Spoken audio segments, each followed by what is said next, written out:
আসসালামু আলাইকুম প্রিয় ভিউয়ার্স, আপনাদের সম্মুখে আরেকটি নতুন ভিডিও নিয়ে আসলাম। গ্রীষ্মকালীন সময়ে যে ফলগুলো আমাদের মাঝে আসে বা আল্লাহর রহমতে আমরা যে ফলগুলো পাই, এরই আরেকটি ফল হচ্ছে আম।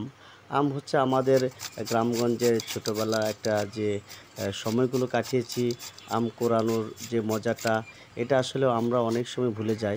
দেখেন, অনেক সময় ভর্তা করে খেতাম।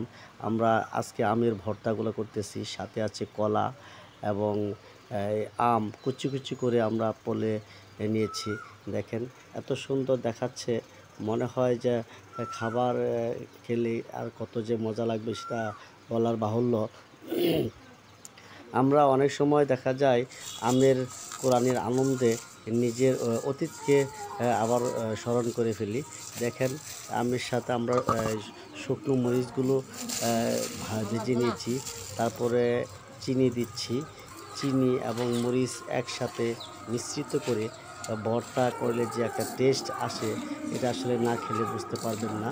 দেখেন, আমাদের ভর্তাগুলো এরকমভাবে মিশ্রিত করে নিচ্ছি, যাতে মরিচ, চিনি এবং লবণ একসাথে মিশ্রিত করে। আলহামদুলিল্লাহ, আমাদের এই ভর্তাগুলো তৈরি হয়ে গেছে।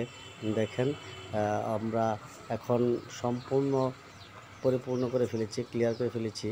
বা দেখতে অনেক সুন্দর লাগতেছে, খেলে অবশ্যই ভালো লাগবে।